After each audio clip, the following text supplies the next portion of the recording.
So, next question is from Lemons23290. What should I carry in my cosmetics bag on a daily basis for beginners? Good question. And I think that it really depends on if you are a person that touch up your makeup during the day. Not everybody does it. It depends on which parts do you touch up. I touch up on my lips during the day, so I always have the lip product that I'm using for that day in my cosmetic bag.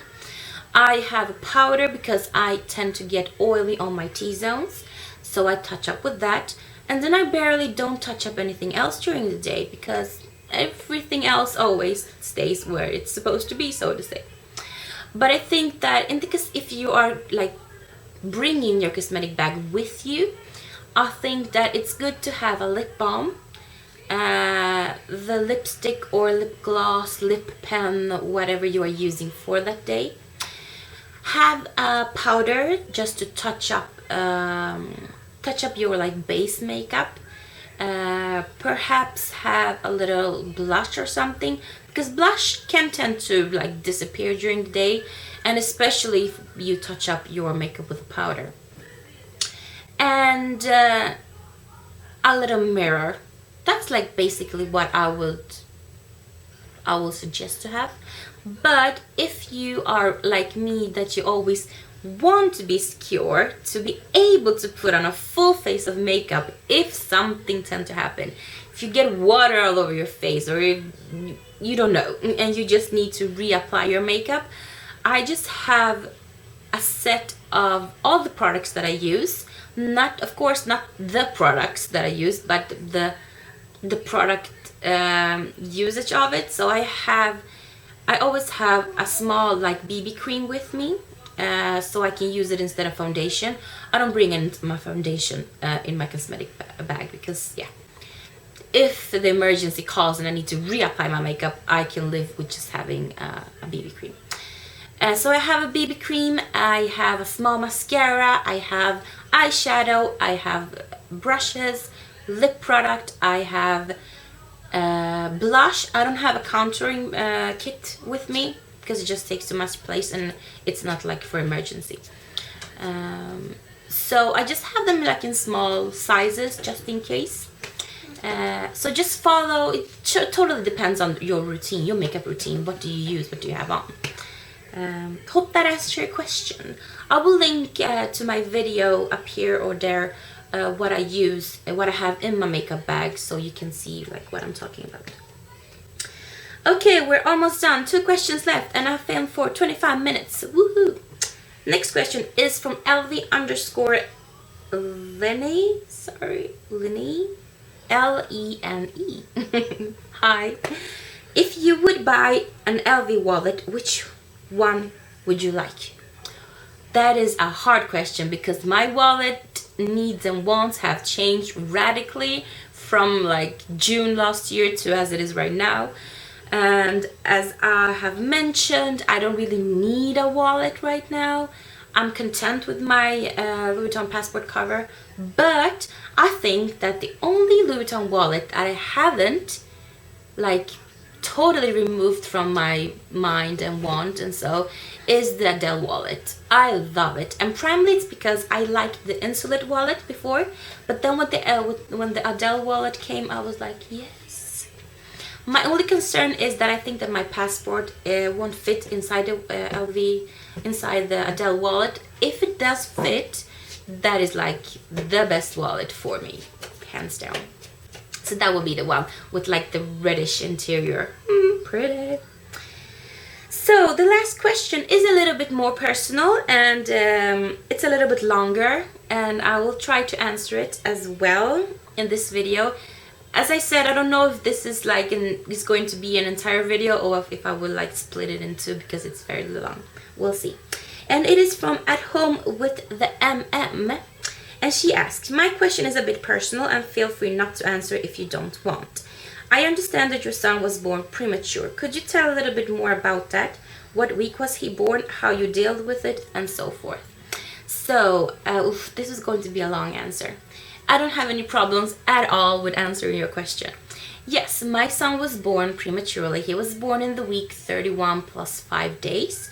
So it depends on how you look at it. If he was born on the 31st week or the 32nd week, but he was born 2 months prematurely. I have had a great pregnancy until like week 28, when I was diagnosed with preeclampsia. That is like high blood pressure and protein in your urine and a bunch of other things. And that was not expected. I was pretty ill, so at my 28th week I was hospitalized, where I spent on and off an entire month at the hospital with checkups, and I was lying there for days when I was really bad. I had to start eating blood pressure medicines. I got injected with cortisone. I think it's called cortisone in English. I'm not sure. If it's not, I will write the name below. In case he was to come prematurely, which they told me that he would. And a bunch of other things. I can do a separate video of this if anybody is interested. As I said, I don't have any issues with talking about this. And so we knew that he was going to be born prematurely. They tried to push it as further as possible, because for the baby it's always as good as possible to be inside of the mother's tummy as long as possible, as long as the mother's body can handle it. So they could push me for like 4 weeks. It was horrible. It was both painful, traumatically, it was physically horrible to like be in that position. Guys, my son needed my assistance, so if you hear him, he's here. So where was I? Yes, I was hospitalized for a month, and I knew all the time that he was going to come prematurely, because they told me that I would probably not reach my 34th week. I have gotten all the shots I needed to help him develop his lungs. I was under like constant controls. They took like blood tests like 3-4 times a day, checking how my internal organs were, because preeclampsia, besides giving you a huge like a high blood pressure, it affected your kidneys, your liver, and yeah, everything. So, and since we knew that he was going to come prematurely, we also had to go down and visit the NICU, the NICU area, where all the premature babies were going to be taken care of. So, and I also had the fortunate luck that one of my best friends is a nurse at the NICU. So I've always, prior to being pregnant, prior to knowing that my son was going to be born prematurely, I always like heard about her days at work and the babies she would take care of, which week they were born, how it went for them, and so forth. So I was never really like completely in the unknown about having a premature child.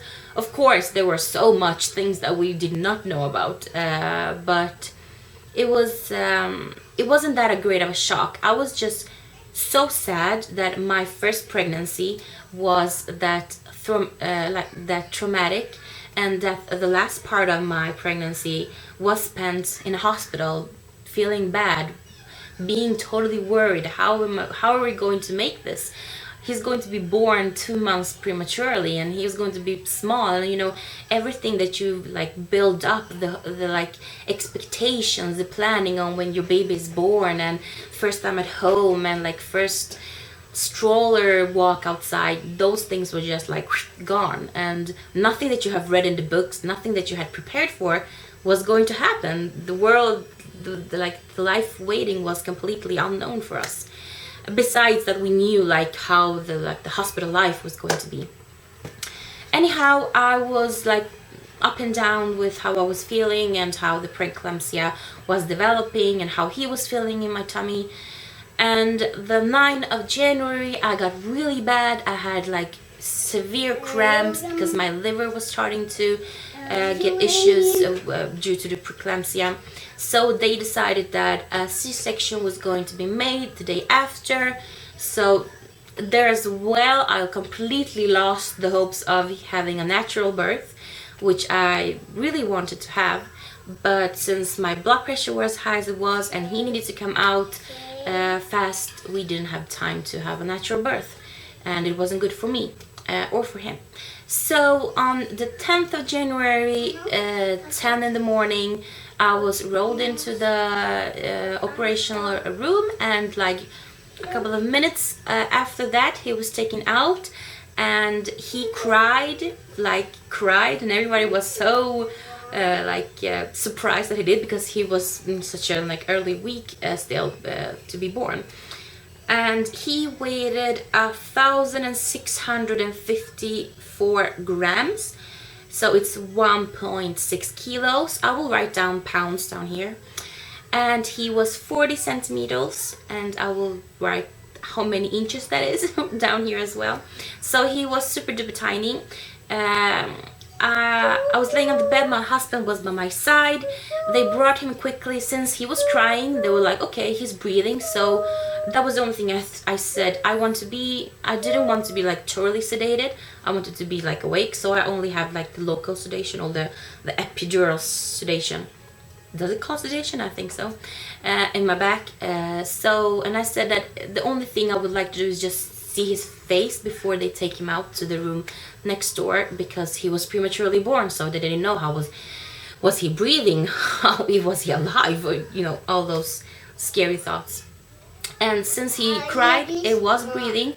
They brought him quickly to my face, and I just saw his little like tiny little face, and I just watched him, and I just like gave him a kiss, and then they were off to the other room with my husband. And he was fairly okay for his like first minutes of life. He managed to breathe by his own, but like 45 minutes after, they had to like not intubate him. They had to put him in something that's called CPAP. I don't know if it's called the same in English, CPAP. So it's like it doesn't breathe for him, but it pushes air through his nose so that his lungs were open, because his lungs were just too premature. They weren't like completely developed, so every time he take a breath, his lungs would like collapse, and he had to push it up, and it was like hard for him to breathe. So that was like the breathing help he needed. Besides that, he of course needed to have help with food, keeping his warmth. He had like electrodes all over him, medicines. I can really talk about this forever, and if you are interested in a video about this, I will gladly share this story with you. So click thumbs up if you do. Do I get many thumbs up on this video for that? I will totally do a separate video about our story. But just to like summarize, I got to see him for the first time thereafter, like 3 hours after, because I was in the recovery room. I was later on rolled down. I saw him. He was tiny. We spent another month at the NICU, and then we spent 3 weeks at home with home care before he was like fully outside of the like system of the hospital, and he was like totally in our arms. So for the first months, we were fairly isolated at home, because since he was prematurely born, he was like more prone to getting like infections and like bugs and so forth. And this was in February, so here in Sweden it's like the biggest month of like flus and everything you can imagine. And today he's a 3-year-old babe, like big boy. The only things he has as a reaction from being born prematurely is he has some asthma. It's not that like serious, but he has asthma. He is a little special with food, which plenty of the premature babies have. They're like a little specific with foods. He's not that like super like big. I mean, he's fairly tall, skinny. And what else? Yes, he is prone to infections a little bit more than a regular child. So when he gets sick, it's tough for him. And he can be sick like for a week or two, and which another like regular baby with the same immune system just handles it in a couple of days. So when he started kindergarten at like 19 months, he was, that fall and winter, he was sick every other week. Kid you not, every other week he was sick with something new. Ear infections, ear inflammations, eyes, fever, you tell me. So that's like what we are battling today as well. He's prone to get ill fairly easily if you compare to other children. But I'm very proud of him, and I look back on that time as a part of our history. It's not hard for me to talk about it. It's not hard for me to remember it, because I've always talked about it. I've taken pictures of videos and things. So there of course are things that I miss. I miss my pregnancy, because the last part that I had was bad. So the last 3 months, like the last trimester, was crappy, and I missed 2 months of it. And I miss not being able to have a natural birth. We breastfed very, very short, because he had problems with like learning the suck, and I couldn't breastfeed him for the first month because I was on pills for my blood pressure, and he couldn't have that medicine into him.